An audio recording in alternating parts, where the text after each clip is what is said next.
దేవుని పరిశుద్ధ నామనకు మహిమ కలుగునుగాక. క్రీస్తునందు ప్రియులారా, ప్రభునామన మీకందరికీ హృదయపూర్వక వందనాలు తెలియపరుస్తున్నాం. మరోసారి ఈ మధ్యకి రావడానికి, ఈ ప్రేరి టీవీ ద్వారా మీతో మాట్లాడటానికి దేవుడు చేసిన గొప్ప అవకాశాన్ని బట్టి మొదటిగా మహిమ ఘనత ప్రభావాలు దేవునికే చెల్లునుగాక. ఆమేన్. హల్లెలూయా, హల్లెలూయా. పరిశుద్ధ గ్రంథం బైబిల్లో నుంచి మనం కొన్ని మాటలు జ్ఞాపకం చేసుకుందాం.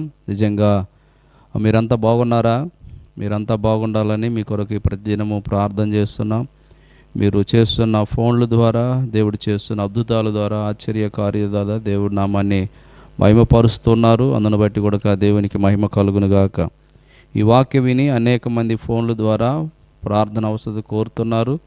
అందును బట్టి కూడా దేవుని మహిమ కలుగునుగాక. పరిశుద్ధ గ్రంథం బైబిల్లో నుంచి ఒక వచనాన్ని మనం చదువుకొని ముందుకు వెళ్దాం. యోహాను రాసిన 3వ పత్రిక 1వ అధ్యాయము 2వ వచనాన్ని చదువుకుంటూ ముందుకు వెళ్దాం. యోహాను రాసిన 3వ పత్రిక 1వ అధ్యాయము 2వ వచనాన్ని చదువుకుందాం. ప్రియుడా, నీ ఆత్మ వర్ధిల్లుచు ప్రకారము నీవు అన్ని విషయములో వర్ధిల్లుచు సౌఖ్యముగా ఉండవలనని ప్రార్థించుచున్నాను. దేవుడు ఈ మాటను దీవించి ఆశీర్వదించి మనందరితో మాట్లాడునుగాక. ఆమేన్. చిన్న ప్రార్థన చేసుకుందాం. పరిశుద్ధుడైన తండ్రి, జీవాధిపతి, నీ వందనాలు, స్తోత్రాలు. ఈ చదవబడిన లేఖన వాక్యముల నుంచి కొన్ని మాటలు మీరు మాతో మాట్లాడమని, ఇదిగో తండ్రి, వినుచున్న మాకు వినగల చెవిని, గ్రహించగల మనసును దయచే నిలబడుతున్న మీ సేవకులని బోరగా వాడుకొని నాతో మాతో ఈ స్థలములో చేరిన వాకందరితో మాట్లాడండి. నా మాటలు, నా తలంపు, నా ఆలోచన దూరపరిచి ఇదిగో మీ మాటల ద్వారా ప్రజలతో మాట్లాడండి. నువ్వు మాట్లాడితే మా జీవితాలు మారుతాయి, బ్రతుకులు మారుతాయి. నువ్వు మాట్లాడిన వారి జీవితాలు ఎన్నో అద్భుతాలు చేశావు. అటు కార్యాలు ఈ వాక్యం వింటున్న వారి జీవితాలు మీరు చేయమని, మీ సాక్షులుగా అనేకులు మీరు లేవనెత్తమని యేసు నామమున అడిగి వేడుకొని పొంది ఉన్నాం తండ్రి. ఆమేన్. దేవునికి స్తోత్రం కలుగునుగాక. హల్లెలూయా. ఒకసారి అందరం దేవునికి స్తోత్రం చెప్దాం. హల్లెలూయా. పరిశుద్ధ గ్రంథం బైబిల్లో చదవబడిన లేఖన వాక్యాన్ని ఒకసారి జ్ఞాపకం చేసుకుందాం. ప్రియుడా, నీ ఆత్మ వర్ధిల్లుచు ప్రకారము నీవు అన్ని విషయములలో వర్ధిల్లుతూ సౌఖ్యముగా ఉండవలనని నేను ప్రార్థించుచున్నానని భక్తుడు చెప్పిన ఈ మాటలు జ్ఞాపకం చేసుకున్నాం. ప్రియుడా, నీ ఆత్మ వర్ధిల్లుచున్న ప్రకారము నీవు అన్ని విషయములలో వర్ధిల్లాలి. అన్ని విషయాల్లో మనము వర్ధిల్లాలి, అభివృద్ధి చెందాలి, విస్తరించాలి, అభివృద్ధి చెందాలి. ఈరోజు చాలామంది జీవితాలు మనం చూస్తుంటాం. అప్పుడప్పుడు కొంతమంది చెప్తుంటారు, అన్న ఒకప్పుడు మాకు ఇల్లు లేదన్నా, దేవుడు ఇప్పుడు చక్కని ఇల్లు ఇచ్చాడని చెప్తారు. ఒకప్పుడు మాకు స్థలం లేదన్నా, దేవుడు ఇప్పుడు స్థలాన్ని ఇచ్చాడని చెప్తారు. అన్న ఒకప్పుడు మేము అద్దెంట్లో ఉండేవాళ్ళం అన్న, ఇప్పుడు దేవుడు సొంత ఇంటి ఇచ్చాడని చెప్తారు. అంటే దేవుడు వాళ్ళు ఏం చేస్తారంటే దేవుడు దీవిస్తున్నాడన్న విషయాన్ని జ్ఞాపకం చేసుకో. ఒకప్పుడు చదువు లేదు మనకి, ఇప్పుడు దేవుడు చక్కని చదువునిచ్చాడు. ఒకప్పుడు పొలం లేదన్న, దేవుడు చక్కని పొలాన్ని ఇచ్చాడు. ఎంతగా సంపాదించుకున్నారు. ఒకప్పుడు ఉద్యోగం లేదన్న, దేవుడు ఇప్పుడు ఉద్యోగం ఇచ్చాడని చెప్తుంటారు. నిజంగా దేవుడు మనల్ని ఎంతగా ఆశీర్వదించాడంటే, మనం ఎంతగా వర్ధిల్లామంటే అంతగా దేవుడు మనల్ని వర్ధిల్లాడు. చాలామంది చెప్తుంటారు, అన్న ఒకప్పుడు తినడానికి కూడా సరైన ఆహారం లేదన్నా, ఇప్పుడు దేవుడు సమృద్ధికి ఇచ్చాడు. కొదువు లేదు, ఈరోజు తినడానికి కొదువు లేదు, ఉండటానికి తినటానికి కొదువు లేదన్న దేవుడు అంతగా ఆశీర్వదించాడు. అంటే నువ్వేమయ్యావంటే దేవుడు నిన్ను వర్ధిల్ల చేశాడు, నిన్ను దేవుడు అభివృద్ధి చేశాడు. శారీరకంగా ఈలోక సంబంధంగా ప్రతి వ్యక్తి కూడా ఒక వర్ధిల్లిన వారమే. చాలామంది చెప్తుంటే నేను చూస్తుంటా, కొన్ని ప్రాంతాలు నేను కూడా వెళ్తుంటా. ఒకప్పుడు రోడ్లు సరిగా ఉండే కాదు, ఇప్పుడు దేవుడు చక్కని రోడ్లు ఇచ్చాడు. ఒకప్పుడు ఆ రోడ్డున వెళ్ళాలంటే నడుచుకుంటూ వెళ్ళేవాళ్ళం. కానీ ఇప్పుడు అలా లేదు, దేవుడు చక్కగా వాహనాలు ఇచ్చాడు. ఈరోజు కారులు, అలాగే బైకులు, అలాగే ఎన్నో వాహనాల మీద మనం తిరుగుతున్నాం. దేవుడు మనల్ని ఏం చేశాడంటే అభివృద్ధి చేశాడు. ఈరోజు చాలామంది జీవితాలు మనం చూస్తూ ఉంటాం. మనం అభివృద్ధి చెందాలి, మన దేశం అభివృద్ధి చెందాలి, ప్రజలు అభివృద్ధి చెందాలి, అన్నిటి విషయాల్లో అభివృద్ధి చెందుతూ ఉన్నాము. కానీ ఆత్మీయంగా మనం అభివృద్ధి చెందామా లేదన్న విషయాన్ని జ్ఞాపకం చేసుకోవాలి. ఆత్మీయంగా మనం అభివృద్ధి చెందాలి అని అంటే ఏమి చేయాలి? బైబిల్ గ్రంథంలో కొన్ని మాటలు మనం చూద్దాం. ఆత్మీయంగా మనం వర్ధిల్లాలి. బైబిల్ గ్రంథంలో మనం చదివితే అక్కడ రాయబడుతుంది, యెహోవా మందిరములో నాటబడిన వారై. దేవుని మందిరంలో మొదటగా మనం నాటబడాలి. దేవుని మందిరంలో నాటబడితే మనం వర్ధిల్లుతాం. వర్ధిల్లాలంటే బైబిల్ గ్రంథంలో మనం ఈ విధంగా రాయబడుతుంది. లోక సంబంధం చదువుకుంటే మనం ఫలించాలి. ఫలించాలంటే ఊరక ఫలిస్తుందా? మనం విత్తనం వేసిన తర్వాత ఆ పొలము నేల బాగుండాలి. రెండోది, ఆ నేల ఫలించాలంటే మనం వేసిన మొక్క ఆ నేలకు సరిపోయిందే కాదా మనం చూడాలి. ఫలించి మనం అభివృద్ధి చెందాలి. అందుకే బైబిల్ గ్రంథంలో ప్రభువు చెప్పాడు, నాలో ఫలింపని ప్రతి తీగ ఆయన తీసి పారవేస్తాడు. అంటే మనం వర్ధిల్లాలి అంటే దేని విషయంలో మనం వర్ధిల్లుతున్నాం? ఈ లోక సంబంధంగా మనం చాలా వర్ధిల్లాం, శరీర సంబంధంగా మనం చాలా వర్ధిల్లాం, లోక సంబంధంగా చాలా వర్ధిల్లాం. కానీ ఆత్మ సంబంధంగా మనం వర్ధిల్లామో లేదన్న సంగతిని జ్ఞాపకం చేసుకోవాలి. చెప్తుంటావు, సాక్ష్యాలు బాగా చెప్తావు. ఒకప్పుడు ఇల్లు లేదు, ఇల్లు వచ్చింది. ఒకప్పుడు కారు లేదు, కారు వచ్చింది. ఒక ఆయన చెప్తున్నాడు అంట, ఎట్లాగా నేను వచ్చినప్పుడు ఏమీ లేదు, నేను వచ్చిన కాడ నుంచి నాకు కారు ఉంది, నేను అందరూ కారు కావాలనుకున్న అందరు కార్లు వచ్చినాయి చెప్పాడంట. దేవుని స్తోత్రం కలుగును. నేను ఒకప్పుడు బైక్ మీద వచ్చేవాడిని ప్రాంతానికి, నేను కూడా ప్రార్థన చేశాను, దేవుడా అందరికీ బైకులు ఇవ్వమని చెప్పి. ఇప్పుడు ఇంటికి ఒక బైక్ వచ్చేసింది ఆ ప్రాంతాల్లో. అతను అనుకుంటున్నాడు, అయ్యా నేను కూడా మంచి ఇల్లు కట్టుకున్నాను, నేను ఉంటున్న ప్రాంతాల్లో కూడా అందరూ మంచి ఇల్లు కట్టుకోవాలని ప్రార్థన చేసి అన్నీ కట్టుకోండి అంట. మరి కొంతమంది కట్టుకోరు, మరి వాళ్ళ సంగతి ఏందో. కానీ దేవుడు మనల్ని వర్ధిల్ల చేయాలి, దేవుడు మనల్ని ఆశీర్వదించాలి, దేవుడు మనం నమ్మాలా, మనుషుల్ని కాదు. మనుషులను నమ్మితే మోసపోతాం. మనుషులు ఇప్పుడు మంచోడు అంటారు, తర్వాత మంచోడు కాదంటారు. దేని విషయంలో వర్ధిల్లేవనంటే నాకు తెలిసిన విషయాలు నేను చెప్తున్నాను, మీరు తప్పుగా అర్థం చేసుకోకూడదు. మనిషి దేని విషయంలో వర్ధిల్లాడంటే ఇప్పుడున్నటువంటి కాలంలో, ఇప్పుడున్న పరిస్థితుల్లో మోసం చేయటంలో వర్ధిల్లాడు. ఎదుటి వ్యక్తిని మోసం చేయటంలో వర్ధిల్లాడు. ఇప్పుడున్న పరిస్థితుల్లో ఎదుటి వ్యక్తి మీద అబద్ధాలు చెప్పటంలో వర్ధిల్లాడు. ఇప్పుడున్న పరిస్థితుల్లో తాగటంలో వర్ధిల్లాడు. ఒకప్పుడు నేను కొద్దిగా తాగాను ఒక పేగు, ఇప్పుడు చాలా తాగుతున్నాడు అంట. బైబిల్ గ్రంథం చెప్తుంది, నువ్వు దేని విషయంలో వర్ధిల్లావు? పాపము చేయటములు వర్ధిల్లుతున్నావు, మోసము చేయటములు వర్ధిల్లుతున్నావు, అబద్ధం చెప్పటములు వర్ధిల్లుతున్నావు, ఒకరి మీద ఒకరు నిందలు వేయటములు వర్ధిల్లుతున్నావు. నువ్వు వర్ధిల్లాలి అంటే దేంట్లో వర్ధిల్లాలంటే ఆత్మ సంబంధంగా నువ్వు వర్ధిల్లాలి. అందరిని ప్రేమించే విషయంలో వర్ధిల్లాలి. అందరికీ ఒకే రకంగా చూసే మనస్తత్వం నీలో ఉండాలి. ఈరోజు చూస్తే కొందరిని ఒక రకంగా చూస్తా, మరి కొందరిని ఒక రకంగా చూస్తా. నేను ఒక ఊరికి వెళ్తే కొంతమందిని చూస్తాను విచిత్రంగా. అక్కడున్న పాస్టర్ గారు కనపడ్డారు అనుకో, అందరూ వచ్చి వందనాలు చెప్తారు. మరి ఎవరైనా పాస్టర్ పోతే కనీసం వందనాలు కూడా చెప్పరు. అలా మనం వర్ధిల్లాం. దేవునికి స్తోత్రం. ప్రార్థన విషయంలో మనం వర్ధిల్లాలి, పాటల విషయంలో మనం వర్ధిల్లాలి.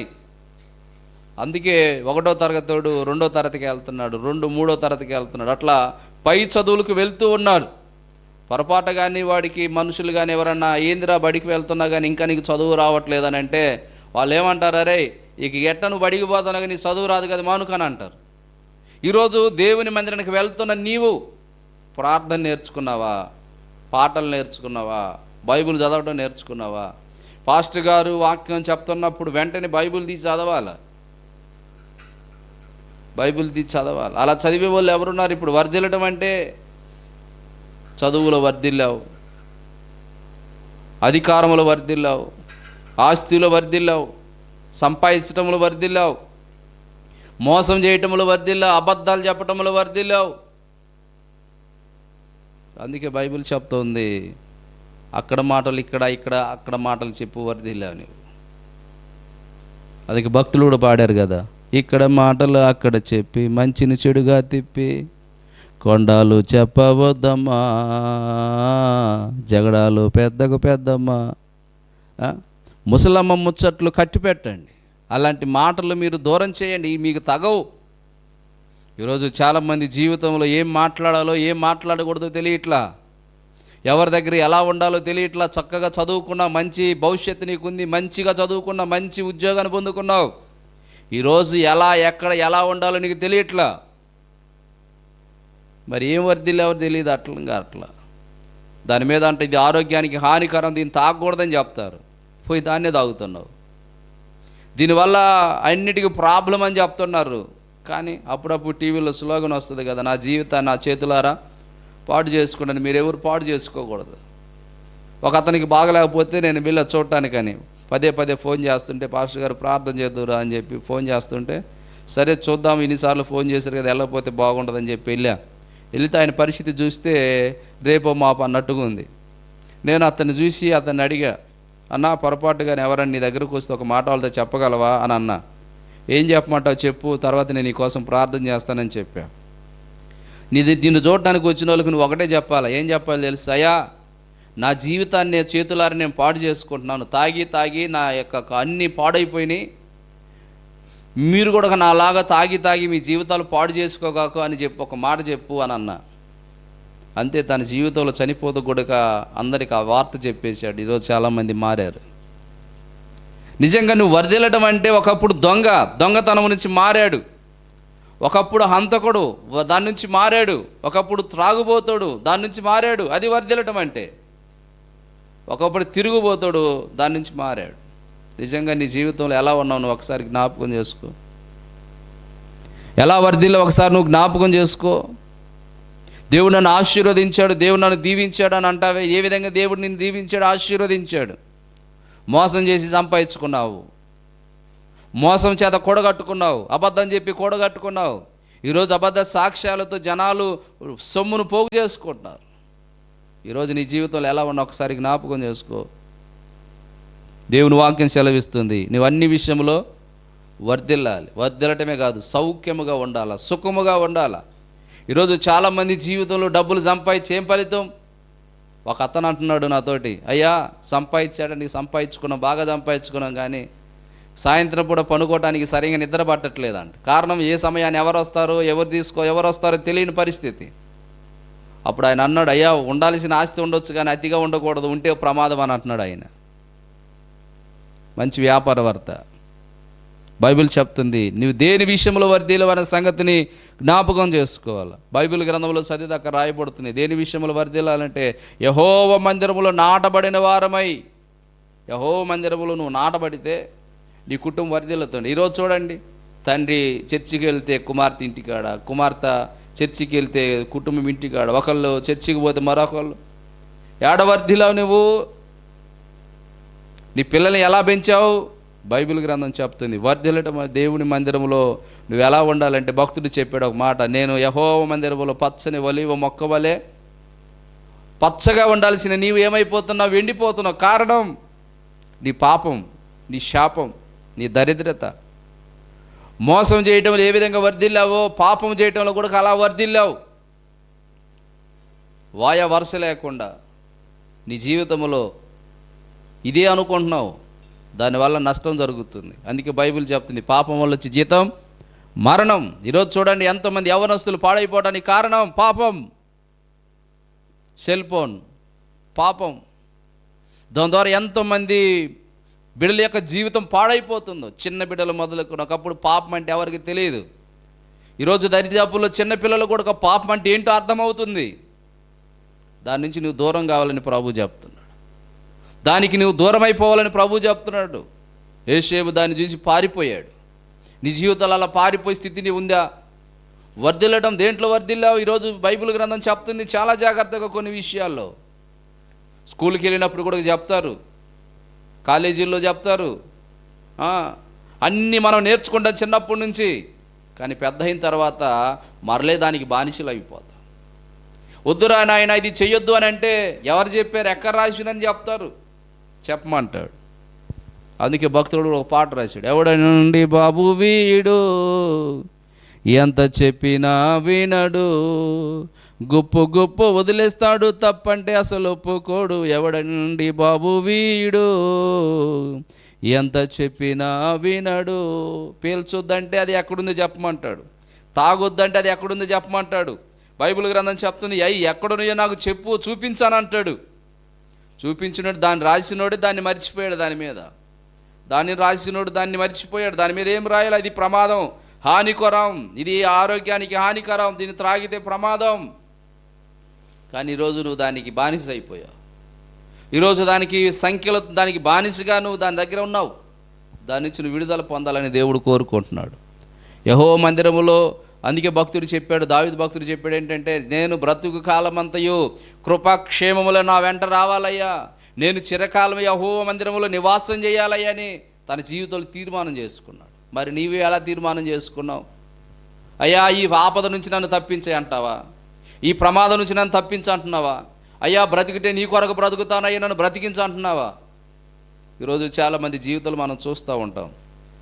ఎంతమంది జీవితాలు మనం చూస్తామో తెలియదు, కానీ దేవుడు మన జీవితంలో అద్భుతం చేశాడు. ఎన్ని అద్భుతాలు దేవుడు చేశాడు మన పక్షాన, అది నువ్వు తెలుసుకోలేకపోతున్నావు. కళ్ళుండి చూడలేకపోతున్నావు. ఏం చూస్తున్నావు నీకు తెలియదు, కానీ ప్రభు చెప్పాడు, ఏమి చూడకూడదో నీకు తెలుసు, ఏమి చూడాలో అయినా చూడకూడదు దాన్ని నువ్వు చూస్తున్నావు, జాగ్రత్త. ఏమి తినాలో ఏమి తినకూడదో నీకు తెలుసు, అయినా తింటున్నావు, జాగ్రత్త. ఎక్కడ ఉండాలో ఎక్కడ ఉండకూడదో నీకు తెలుసు, కానీ ఉంటున్నావు, జాగ్రత్త. బైబిల్ చెప్తా ఉంది, ఎవరిని మోసం చేస్తున్నావో తెలుసా? నీ భర్తను మోసం చేయొచ్చేమో, నీ భార్యని మోసం చేయొచ్చేమో, నీ పిల్లలను మోసం చేయొచ్చేమో, అధికారాన్ని మోసం చేయొచ్చేమో, కానీ దేవుని మోసం చేయలేవు, జాగ్రత్త. అందుకే బైబిల్ గ్రంథం చెప్తుంది, కన్నులు ఇచ్చినవాడు కానకుండునా, చెవులు ఇచ్చినవాడు వినకుండునా. ఆయన నిన్ను చూస్తూ ఉన్నాడు, వింటూ ఉన్నాడు. ఇకనైనా మారతావేమోనని, ఇకనైనా దేవుని దగ్గరకు వస్తావేమోనని, ఇక్కడైనా పాప బంధకాల నుంచి విడుదల పొందుతావని దేవుడు కోరుకుంటున్నాడు. ఇంకా నీ వైపు చూస్తూ ఉన్నాడు. దినమంతా ఆయన చేతులు నీ వైపు చూస్తూ ఉన్నాడు. ఇంకా నీలో మార్పు లేకపోతే ఆయన పిలుస్తున్నాడు, ఇప్పుడైనా నువ్వు రమ్మని, ఆయన దగ్గరికి రమ్మని పిలుస్తున్నాడు. ఆయన దగ్గరికి రా. ఆయన నీ జీవితాన్ని సరిచేయగలడు, ఆయన నీ బ్రతుకును మార్చగలడు. అందుకే అపోస్తలుడైన పౌలు గారు చెప్పిన సాక్ష్యం ఏంటంటే, ఒకప్పుడు దూషకుడును, ఒకప్పుడు హింసకుడును, ఒకప్పుడు హానికరుడును అని నన్ను దేవుడు మలిచాడు, దేవుని సాక్షిగా నిలబెట్టుకున్నాడు. ఈరోజు 14 పత్రికలు ఆయన రాశాడు. ఈరోజు దేవుని సాక్షిగా నిలబడ్డాడు. ఈరోజు ఏది నీ సాక్ష్యం? ఎలా ఉన్నా నీ పరిస్థితి, ఎలా ఉంది నీవు? ఒకసారి నిన్ను నువ్వు పరీక్ష చేసుకోవాలి, ఒకసారి నిన్ను నువ్వు జ్ఞాపకం చేసుకో. అందుకే బైబిల్ గ్రంథం చెప్తున్న మాటలు చాలా జాగ్రత్తగా వింటే నీవు అన్ని విషయంలో వర్ధిల్లాలి. ప్రార్థన చేయడంలో వర్ధిల్లాలి, పాటలు పాడటంలో వర్ధిల్లాలి. అందుకే బైబిల్ గ్రంథం చెప్తుంది ఏంటంటే, మీ పిల్లలకు ఏమి నేర్పించాలో ఇప్పటి నుంచే నేర్పించండి. పెద్ద అయితే వాడు దాని నుండి తొలగిపోడని బైబిల్లో మనం అక్కడక్కడ చూస్తాం కదా. మొక్కై వంగనది మానవి వంగున అని బైబిల్లో చూస్తాం. నిజంగా నీవు మార్పు చెందాల, నీ బ్రతుకు మారాల, నీ ఉద్దేశం మారాల. బైబిల్ గ్రంథం చెప్తున్న మాటలు మరోసారి జ్ఞాపకం చేసుకుందాం. చూడండి, పరిశుద్ధ గ్రంథం బైబిల్లో, యెహోవా మందిరములో నాటబడిన వారము ఎలా ఉండాలి? మనం పచ్చగా ఉండాల్సిన మనం ఏమైపోతున్నాం తెలుసా? ఎండిపోతున్నాం. ఎలా ఉందంట మన జీవితం? ఎలా ఉందో ఒకసారి జ్ఞాపకం చేసుకోవాలి. ఎప్పుడైనా అనుకున్నావా, అయ్యా నేను దేవుని మందిరానికి వెళ్ళాలి అని, నేను వర్ధిల్లాలని ఎప్పుడైనా అనుకున్నావా? చూడండి, పరిశుద్ధ గ్రంథం బైబిల్ మనం చూస్తే కీర్తన 84వ కీర్తన 2వ వచనాన్ని జ్ఞాపకం చేసుకుందాం.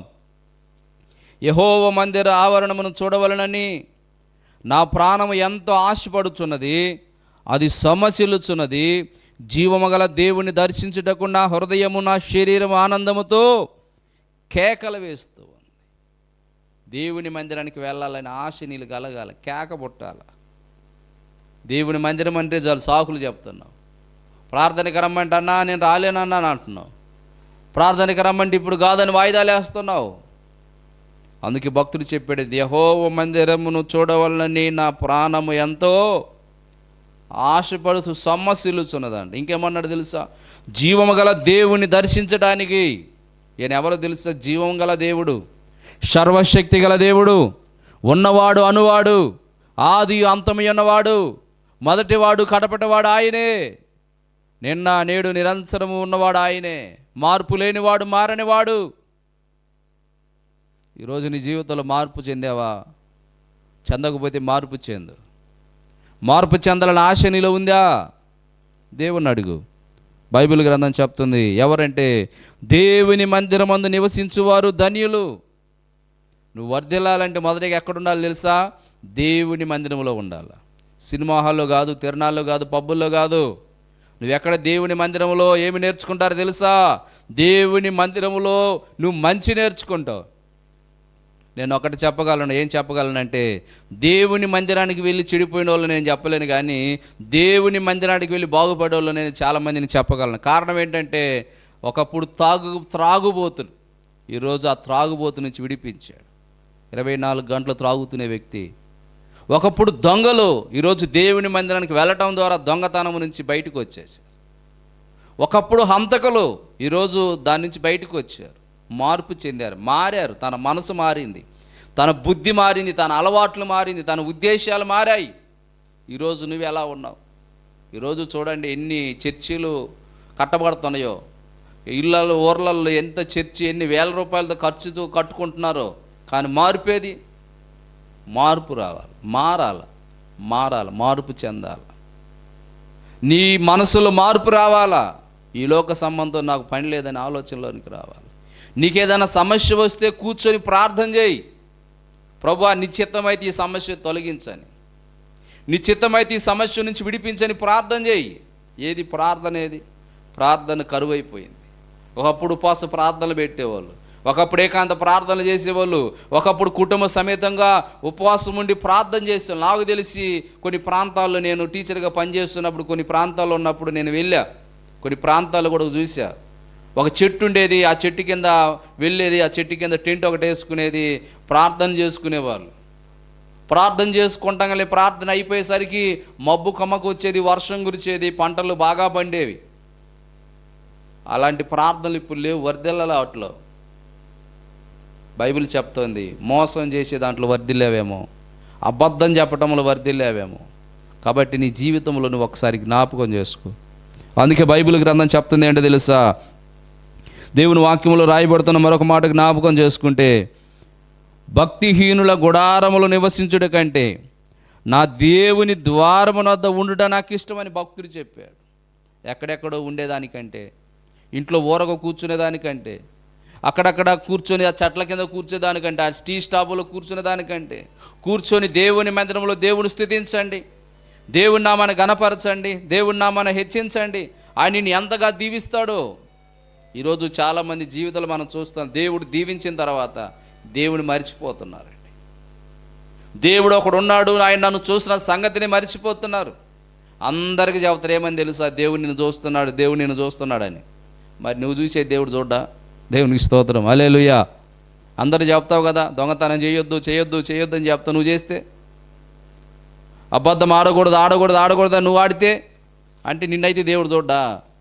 ఈరోజు చాలామంది జీవితాలు మనం చూస్తూ ఉంటాం, చెప్పేది ఒకటి, చేసేది ఒకటి. 100 చెప్తాం కానీ చెయ్యాలి. యేసుక్రీస్తు వారు చెప్పాడు, చేశాడు. ఆయన మన కొరకు తన రక్తాన్ని గార్చాడు, సిలువలో 3 మేకుల మధ్యలో వేలాడాడు, మరణించాడు, సమాధి చేయబడ్డాడు, 3వ దినాన పునరుద్ధాన తిరిగి లేచాడు. లేచిన ఆయన చెప్తున్నాడు ఏం తెలుసా? నేను మీకు స్థలాన్ని సిద్ధపరచడానికి వెళ్తున్నాను, నేను స్థలములో మీరు ఉండులాగా మరలా వచ్చి మిమ్మల్ని తీసుకువెళ్తానని చెప్పాడు. ఆయన వచ్చేసరికి మన అందరం ఏ విధంగా ఉండాలంటే సిద్ధపాటు కలిగి ఉండాలి. దేవునికి స్తోత్రం కలుగును గాక, హల్లెలూయా. ఏం కలిగి ఉండాలంట? సిద్ధపాటు కలిగి ఉండాలి. ఆయన ఎప్పుడు పిలుస్తాడో తెలియదు, ఆయన ఎప్పుడు రమ్మంటాడో తెలియదు. ఆయన పిలిచిన వెంటనే నువ్వు బయలుదేరి వెళ్ళాలి. అయ్యా ఇంటికాడ చెప్పొస్తాను, మా అమ్మకు చెప్పొస్తాను, మా భార్యకి చెప్పొస్తాను, లేకపోతే ఇంట్లో మా వాళ్ళు ఉన్నారు చెప్పొస్తానని చెప్పడానికి అవకాశం లేదు. అందుకే కీర్తనల భాగంలో చెప్పాడు, నరులారా తిరిగి రండి అని ఆయన పిలుస్తాడు. అవకాశం నీకు లేదు, ఆయన పిలిచాడు, రండి మీరు వర్ధిల్లండి అని చెప్తే ఆయన మాటను అలక్ష్యం చేసావు, నిర్లక్ష్యం చేసావు. కాబట్టి బైబిల్ చెప్తున్న మాట ఏంటంటే నువ్వు వర్ధిల్లాలి. భక్తిహీనుల గుడారంలో నివసించుట కంటే యెహోవా మందిరములో స్తుతించు, ఆయన నామాన్ని గణపరచు. అందుకే యేసన్న గారు కూడా ఒక పాట రాశాడు, భక్తిహీనులతో నివసించుట కంటెనో నీ మందిరావరణములో ఒక దినము గడుపుట 1000 దినాల కంటే శ్రేష్టమైనది. శాశ్వత కృపను నేను తాళంచగా కనుక నైతిని నీ సన్నిధిలో. శాశ్వత కృపను నేను తాళంచగా. నిజంగా ఇప్పుడు దాకా నువ్వు ఎక్కడున్నావో తెలీదు, చెట్ల కింద ఆటలాడుతున్నావేమో, చింతపిక్కలు ఆటలాడుతున్నావేమో, లేకపోతే ఏమన్నా ఆటలాడుతున్నావేమో, లేకపోతే నీ జీవితంలో ఇప్పుడు దాకా ఏం చేస్తానో తెలియదు. కానీ ఇప్పుడైనా దేవుని మందిరంలో చేరు. మీరు వెళ్తున్న మార్గాలు మందిరాలు ఉన్నాయి, పాస్టర్ గారు మీకోసం ప్రార్థన చేస్తున్నారు. వెళ్ళండి, మీ చర్చిలకు వెళ్ళండి, ప్రార్థన చేయించుకోండి, ప్రార్థన చేయండి. దేవుడు అద్భుతం మీ పక్షాన్ని చేస్తాడు. ఇంకా ఎంతకాలం దేవుని విడిచి తిరుగుతావు? ఇంకా ఎంతకాలం దేవునికి దూరంగా ఉంటావు? ఇంకా ఎంతకాలం దేవుని ప్రజలను హింసిస్తూ ఉంటావు? ఇంకా ఎంతకాలం దేవునికి వ్యతిరేకంగా బ్రతుకుతావు? ప్రభు చెప్తున్నాడు, ఇప్పుడైనా మారండి, ఇప్పుడైనా మనసును మార్చుకోండి, దేవుని మందిరానికి రండి ఆయన చెప్తున్నాడు. ఆయన సమాజంలో ఆయన నిలబడి చూస్తున్నాడు. 82వ కీర్తనలో మనం చదివితే, దేవుని సమాజంలో దేవుడు నిలిచి ఉన్నాడు, దైవుల మధ్య ఆయన తీర్పు తీర్చుచున్నాడు. ఎంతకాలము మీరు అన్యాయంగా తీర్పు తీర్చుదురు? ఎంతకాలము భక్తిహీనుల పక్షపాతము చూపుదురు? పేదలకును తల్లిదండ్రులు లేని వారికి న్యాయము తీర్చండి, శ్రమగల వారిని దీనులను న్యాయం తీర్చండి, దరిద్రులను నిరుపేదలను విడిపించండి. దేవుడు ఎన్నో మాటలు చెప్తున్నాడు. అలాంటి విడిపించే వాళ్ళు ఎవరున్నారు చెప్పు? ఎదుటి వ్యక్తి నష్టపోతుంటే వాడికి అంతే ఉండాలి, వాడు అట్ట ఉండాలని కోరుకుంటుంది తప్ప, అయ్యా ఆ వ్యక్తి తెలియక చేశాడు, క్షమించని చెప్ప మనసు నీలో ఉందా? అందుకే యేసు ప్రభువారు చెప్పిన మాట, మొట్టమొదటి మాట ఏంటంటే అదే మాట, తండ్రి వీరేం చేయుచున్నారు, వీరికి తెలియదు కనుక, వీరు ఎరగరు కనుక వీరిని క్షమించు. క్షమించి ఎంతకాలం క్షమించాలి? ఎన్ని రోజులు క్షమించాలి అనేది ప్రభు చెప్పాడు. అన్నిసార్లు దేవుని అడగాలి, క్షమించని. క్షమాపణ నీలో ఉండాలి. ఎదుటి వ్యక్తిని క్షమించే తత్వం నీలో ఉండాలి. ఎదుటి వ్యక్తిని నువ్వు క్షమించవుగా నిన్ను మాత్రం దేవుడు క్షమించాలి. అందుకే బైబిల్ గ్రంథం చెప్తుంది, మా రుణములు క్షమించిన ప్రకారం మీరు మా రుణములు క్షమించము, మమ్మల్ని శోధనలకు తేక కీనుడి తప్పించము అని భక్తుడు చెప్పిన మాట. ఎదుటి వ్యక్తిని క్షమించవుగా నిన్ను మాత్రం దేవుడు క్షమించాలా? అడుగు, దేవుని అడుగు, ప్రార్థన చేద్దాం. దేవుడి మాటలు దీవించునుగాక. ప్రార్థన చేసుకుందాం. ఒకసారి అందరూ లేచి నిలబడదాం. ఒకసారి నాతో పాటు కలిసి ప్రార్థన చేయండి. ప్రభువా, మా జీవితంలో ఇప్పుడు దాకా నీకు వ్యతిరేకంగా జీవించేవేమో, నీకు నచ్చనివేమని చేసేవేమో మా జీవితంలో ఒకసారి జ్ఞాపకం చేసుకునండి. మమ్మల్ని దర్శించండి, మాతో మాట్లాడినందుకు స్తోత్రాలు. ఈ రోజు నుంచి మా జీవితంలో నేను మార్పు చెందాలనుకుంటున్నాను. ఈ ప్రోగ్రాం ద్వారా, ఈ టీవీ ద్వారా, ఈ వాక్యం ద్వారా ఎంతమంది అయితే మీ హృదయాల్లో సరిచేసుకోవాలి మనసు ఉందో ఒక్కసారి మీ యొక్క కుడి చేతులు పైకెత్తి చూపించండి.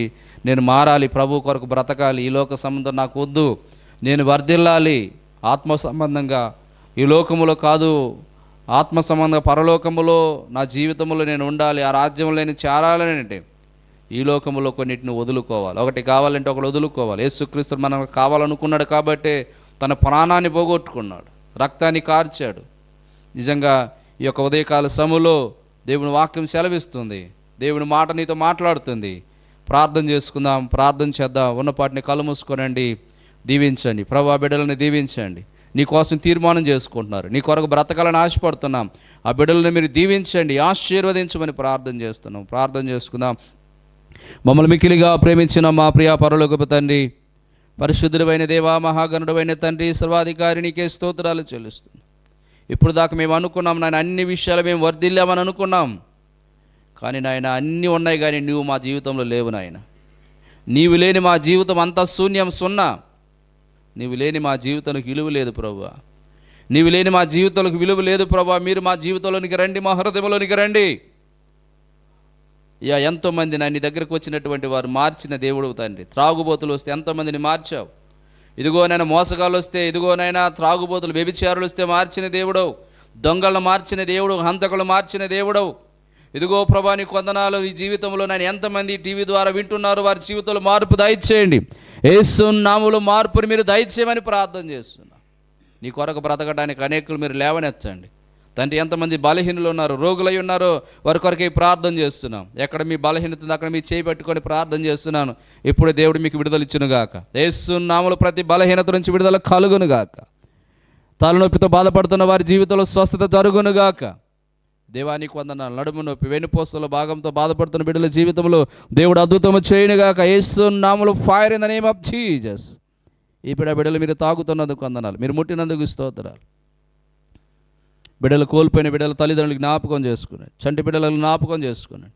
దేవానికి వందనాలు. వ్యతిరేకంగా ఉన్న వారందరినీ జ్ఞాపకం చేసుకున్నాం, మీరు మార్చండి. ఇదిగో నాయనా, నీకు వందనాలు, స్తోత్రాలు. మీరు చెప్పారు నాయన, నన్ను అడుగు ఇస్తామని చెప్పావు. ఇదిగో నాయనా, నీకు వందనాలు. ఈ ప్రాంతాలు మాకు అప్పగించండి, కొన్ని ఆత్మలను అప్పగించండి నాయనా. వారి కొరకు ప్రార్థన చేసి వారికి మీరు ఉంచినందుకు స్తోత్రాలు. ఇన్న అనేకులు మీరు నడిపించమని మహిమ ఘనత ప్రభావాలు నీకే చెల్లిస్తున్నా. మీ కార్యం నూతనపరచండి. తండ్రి నీ కొందనాలు. ఈ టీవీ ప్రోగ్రాం ద్వారా వింటున్న ప్రతి బిడ్డ జీవితంలో మార్పును జరిగించండి. ఈ టీవీ పరిచయను కూడా మీరు దీవించి ఆశీర్వదించమని మహిమ ఘనత ప్రభావాలు నీకే చెల్లిస్తూ మా రక్షకుడును మీ ప్రియ కుమారుడును యేసు పరిశుద్ధ నామములో వేడుకొని పొంది ఉన్నాం తండ్రి. ఆమేన్. హల్లెలూయా.